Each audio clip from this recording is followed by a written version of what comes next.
Yo homies, I'm Jamel, and today we're talking all things family. The good, the bad, and the complicated stuff that comes with being a part of a family. Now, when I say family, I mean the people we're with. And whether that's the family you're born with or the family you choose, there's something about navigating family that isn't always easy. And I think that's because no matter how awesome your family may be, there's no such thing as a perfect family, including mine. In fact, let me tell you a little bit about my family. So families can have different versions of parents. Some of you may have a mom and a dad. Some of you may have one parent and a step parent. Some of you may have a grandparent as your parent. Some of you may be adopted, all different kinds. My parents ended up being really my mom and my uncle. The thing for me that made my family not feel so perfect was the fact that I didn't really know my dad. He was kind of around, I saw him a couple times a year, maybe, and I always wondered to myself, why is it that my dad just isn't really around? I obviously had my uncle who's around, who is an incredible male figure in my life, but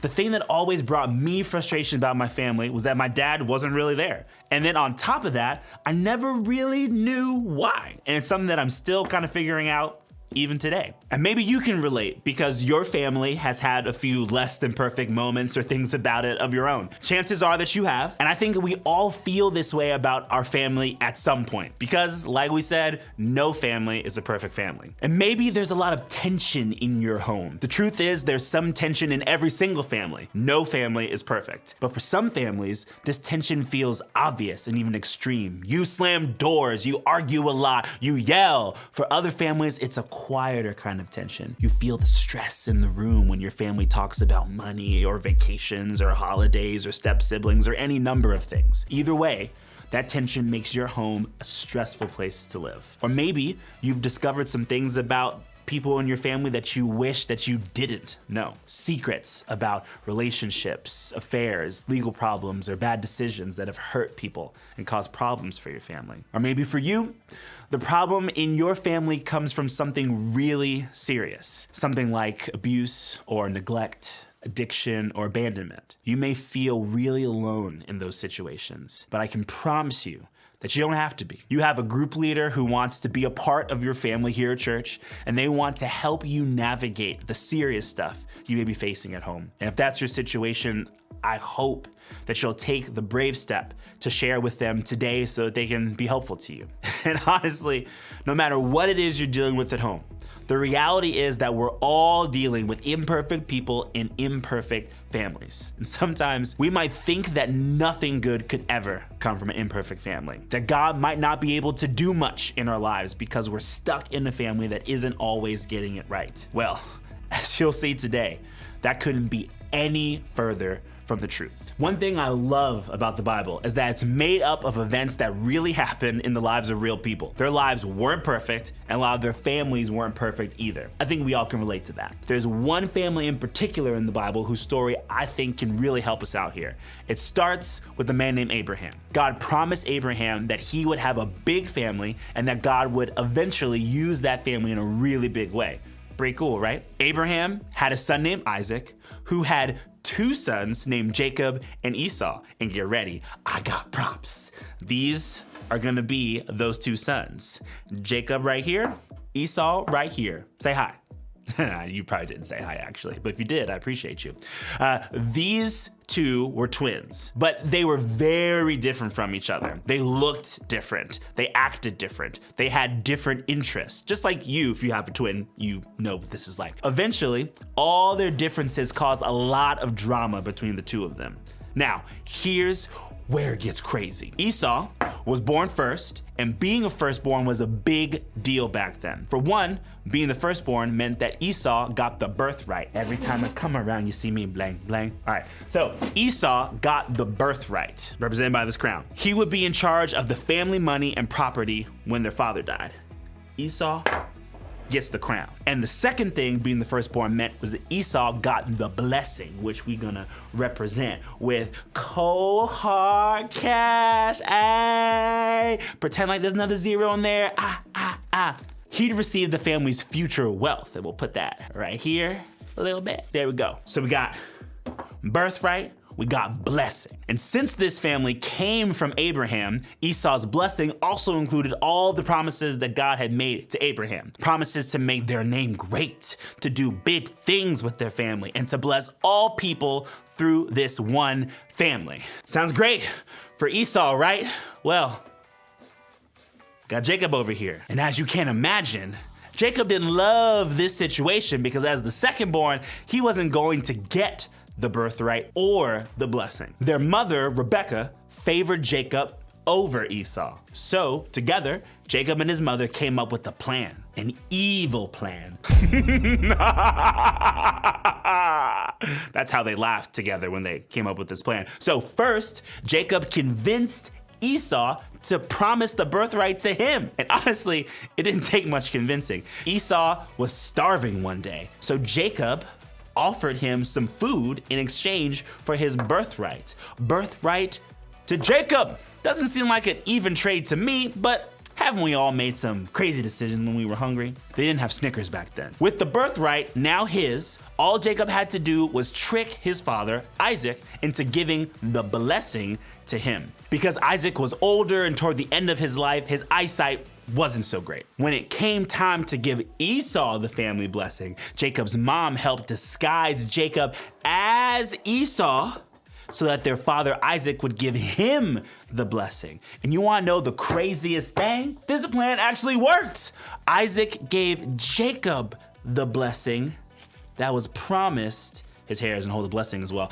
That was promised to Esau. And of course, when Esau came in a few moments later, he had no idea what his brother had done. When their father realized what had happened, look at how it played out. When Esau heard his father's words, he burst out with a loud and bitter cry and said to his father, "Bless me too, my father."